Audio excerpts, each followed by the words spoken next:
अस्सलामुअलैकुम। सोचा था कि आज एक अच्छी सी वीडियो बनाएंगे। मैंने एक नया चार्ट भी बनाया था जिसको मैं यूजुअली यूज़ करता हूँ। EMS, SMS. एक नया चार्ट बनाया, सेव किया, टर्मिनेटर का नाम दिया। But the current new situation has given me cold feet. अब ये फ्लाइट डेटा के पैटर्न्स, ये डिएगो गार्सिया, ये शिपिंग पैटर्न्स, ये सारे मैंने क्यों खोले हुए हैं और मैं क्या शेयर करना चाह रहा हूँ आपके सबके साथ। किस वजह से आपको ये स्पेसिफिक जहाज़ में दिखा रहा हूँ। इन शॉर्ट, फीनिक्स जिसे कहते हैं। एक जो न्यूक्लियर टैबू है, समझें कि वो टूट चुका है। एक स्पेसिफिक फार्मूला यूज़ किया जाता है जिसकी बेसिस पे हमें पता चलता है कि चांसेस क्या हैं किसी भी वॉर के होने के, ना होने के, उन चीज़ों के हिसाब से। और बेसियन एनालिसिस उसे कहते हैं।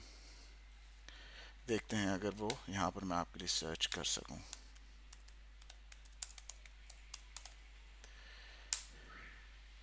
Yes, it's a statistical method that updates the probability of hypothesis as more evidence or information becomes available, treating parameters as random variables rather than fixed values.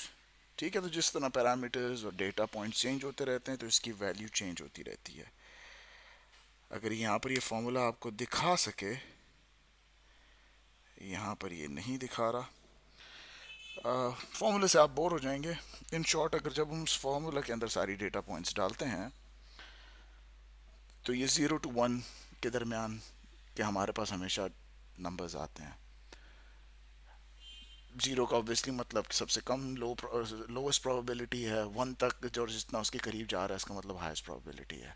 Current 0.72 पे आ रहा है। ठीक है, अब ये ना समझिएगा 0.72 कुछ भी नहीं है। मैंने आपको पहले कहा 0 to 1 के दरमियान ये होता है हमेशा पैरामीटर। और 0.72 का मतलब है कि बहुत हाई प्रोबेबिलिटी हो चुकी है। और इस फॉर्मूले को मैंने अभी अप्लाई किया था टैक्टिकल न्यूक्लियर वेपन जो यूएस की तरफ से इस्तेमाल होने का बहुत ही ज़्यादा हाई प्रोबेबिलिटी अभी शुरू हो चुकी है। उस पर फर्दर बात करते हैं कि वो क्यों शुरू हो चुकी है। बड़ी हद तक तो आपके जहन में भी आ चुका होगा कि क्यों शुरू हो चुकी है, लेकिन we are in a critical zone. अब जो थ्रेश होल्ड है for a nuclear strike is no longer a matter of if but when the conventional window closes. तो एक और बहुत बड़ी बेवकूफ़ी यूएस करने जा रहा है। हाईएस्ट प्रोबेबिलिटी इस वक्त एनालिसिस से हमारे सामने आ रही है। ये वाला जो आपका जहाज़ मैंने आपको अभी यहाँ पर दिखाया था, जिसको मैं ट्रैक भी कर रहा था, और कुछ देर पहले से इसकी अब ट्रैकिंग नहीं मिल पा रही।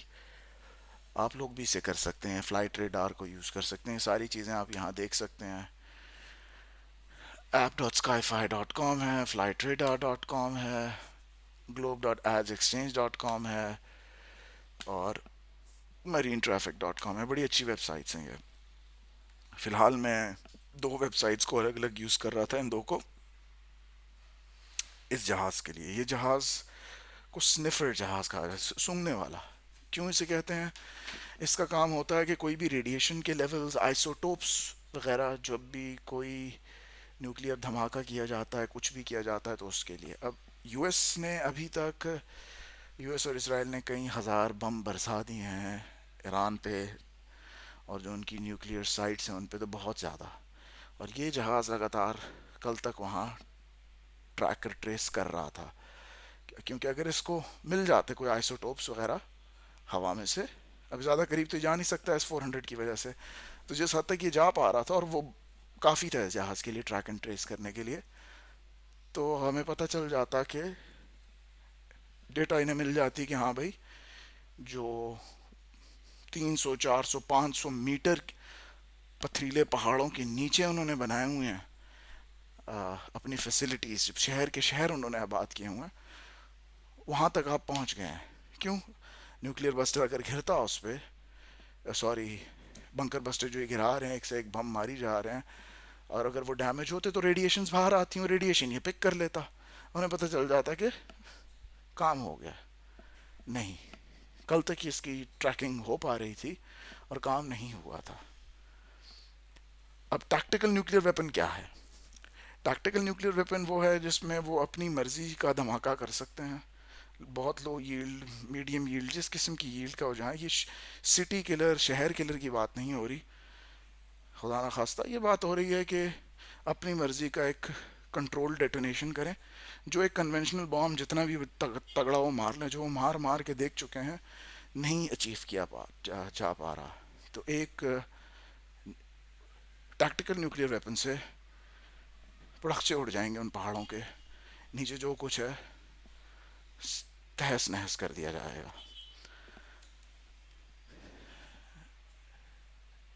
ये बात इससे पहले तो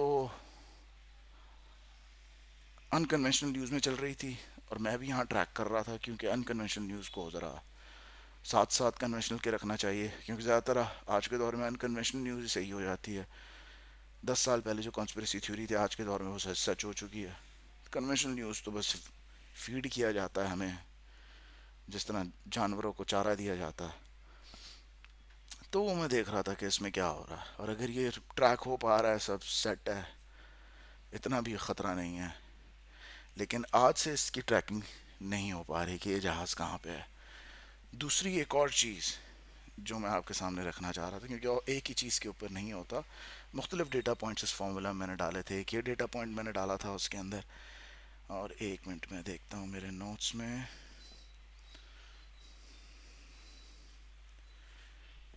अच्छा,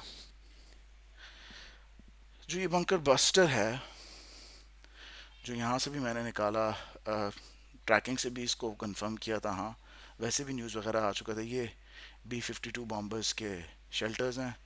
ये खड़े हैं आपके B-52 बॉम्बर्स, ठीक है। ये उनकी सपोर्ट व्हीकल्स, ये डिएगो गार्सिया है, वो एयर फैसिलिटी जो यूके ने, AKA इंग्लैंड ने यूएस को फराहम कर दी है। इनके साथ अगर मुख्तलिफ किस्म के एमिनेशन इनके साथ लगाए जा सकते हैं, उससे पता चलता है कि क्या होने वाला। GBU-57, ये आप खुद भी सर्च कर सकते हैं, बस लिखिएगा GBU, ये देखिए आ भी है। रिसर्च हिस्ट्री में सारी चीज़ें पड़ी हुई थी, इसको भी मैंने as a data point use किया। जब GBU-57 और इस किस्म की चीज़ें इन साहब के साथ लगाई जाती हैं, तो ये सिग्नल होता है कि B-2 बॉम्बर्स को B-61-12 टैक्टिकल न्यूक्लियर वेपन के लिए तैयार किया जा रहा है। ये कल तक सिर्फ सिग्नलिंग थी, आज ये किया जा चुका।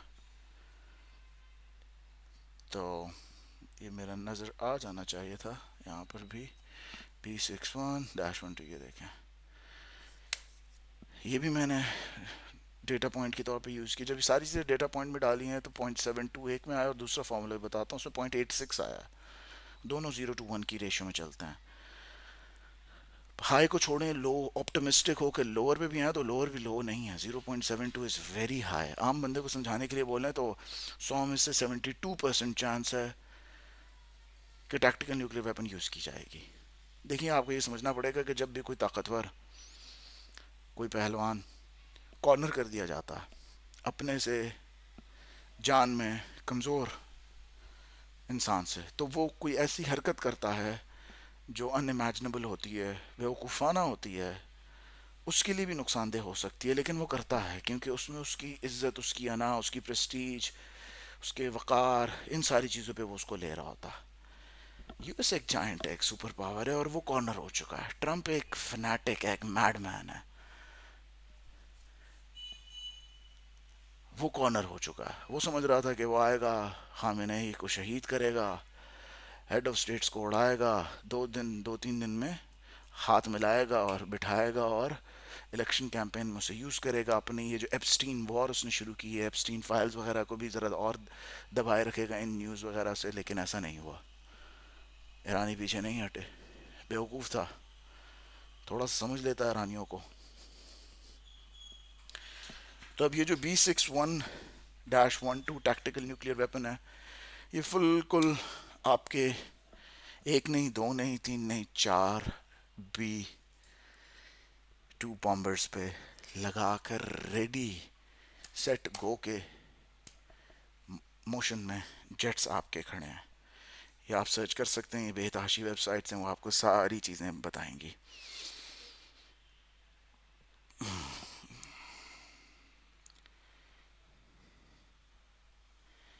अच्छा, एक और चीज़ आपको डेटा पॉइंट दें, क्योंकि सिर्फ एक आध चीज़ से बंदा इतनी बड़ी चीज़ नहीं कहता। हम तो आज 5000 पॉइंट की रिकवरी, कोई डेड कैट बाउंस कह रहा था, कोई कुछ कह रहा था, मैं भी डेड इस पे आ गया था कि नहीं यार, कल भी अगर अच्छा होता, जो मोस्ट प्रॉब्ली होगा, तो परसों से एंट्री ले लेंगे। पर 2 दिन की बस अच्छी हो, वो 2 दिन 157,000 के एरिया पे फुटिंग रखे इंडेक्स, तो बस ले लेंगे, बाइंग कर लेंगे। लेकिन बस अभी शाम को बैठ के सोचा कि ज़रा ये तो ट्रैक करें यार, 24 घंटे से ऊपर हो गए, चेक ही नहीं किया।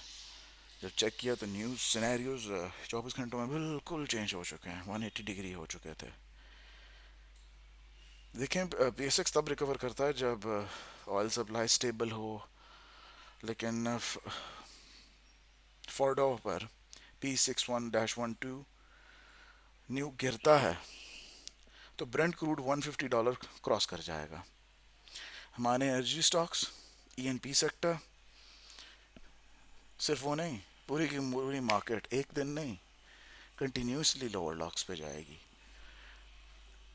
तबाही होगी ये, तबाही, फुल ऑन तबाही। अब जो लोग कहेंगे कि ट्रम्प तो अपनी मार्केट का बड़ा ख्याल रखता है, ये वो, देखिए हर चीज़ सैनिटी में काम किए जाते हैं।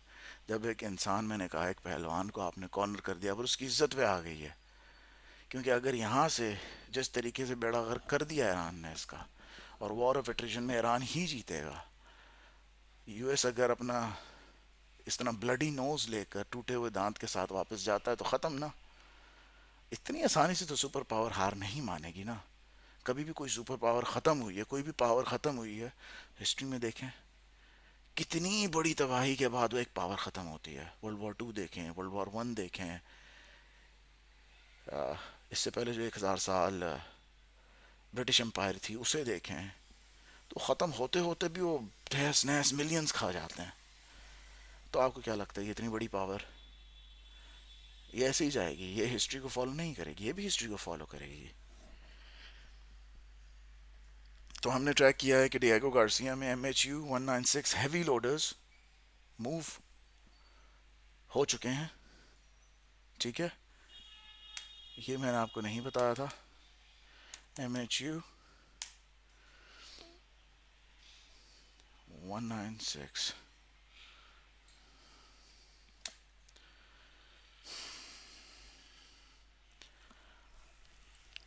ये है वो लोडर्स जिनके ऊपर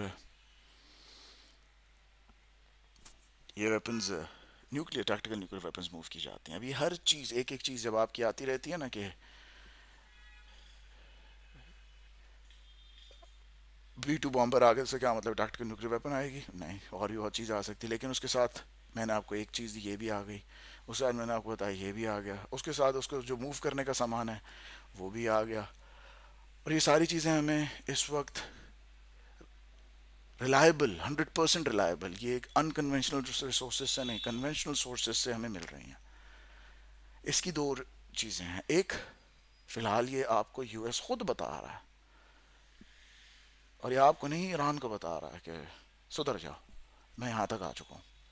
ऑब्वियसली ईरान सुधरेगा, सुधरने की तो बात ही नहीं है।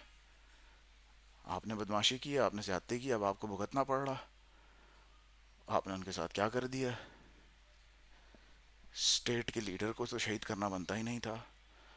वो पीछे हटते हैं तो उनके लिए तो इस वक्त ये डू और डाई की सिचुएशन है। वो अभी इस तरह पीछे हटते हैं तो उनकी ख़त्म रेजीम। लेकिन अगर वो आपको थोड़ा सा पीछे करके आते हैं तो उनकी रेजीम जिंदा रहेगी। लेकिन आपके लिए भी डू और डाई बन गया। अब दोनों के लिए डू और डाई बन गया। ना ये मरना चाहेंगे कि इनकी रेजीम ख़त्म हो जाए 42 ईयर्स के बाद, इस्लामिक रेवोल्यूशन यूं ख़त्म हो। ना ये चाहेगा जो 100-200 साल से एक पावर है, बहुत बड़ी पावर है, वो ये यूं ख़त्म हो जाए।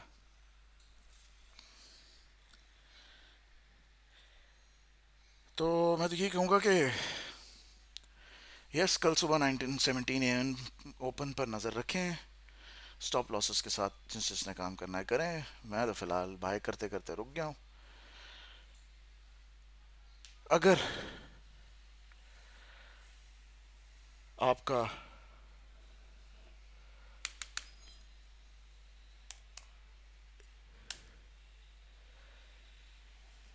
फिनिक्स कल ईरान की बाउंड्री क्रॉस करता है,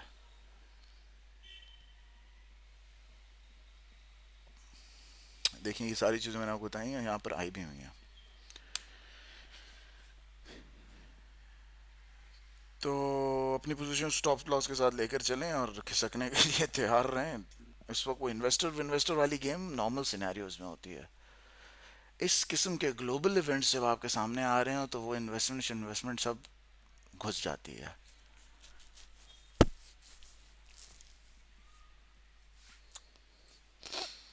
I'm not happy sharing this, but I thought I should share this with people who understand this, और किसी के पास अगर इससे बेहतर इंफॉर्मेशन है या इन टूल्स को मैं बेहतर यूज़ कर सकता हूँ तो मुझे भी सिखाएं।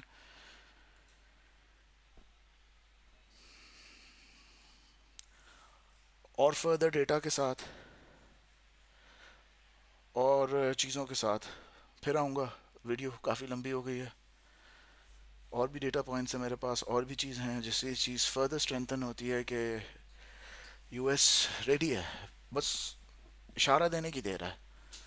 इस लेवल तक अगर कोई रेडी हो चुका है कि वो आम जुबान में बोलें कि वो चेंबर में गोली चढ़ा चुका है, और वो चेंबर भी चढ़ा चुका है, सेफ्टी उसने हटा दी है और मुंह पे अगले की गन रख दी है, तो आप क्या कहेंगे? वो अभी भी मजाक कर रहा है?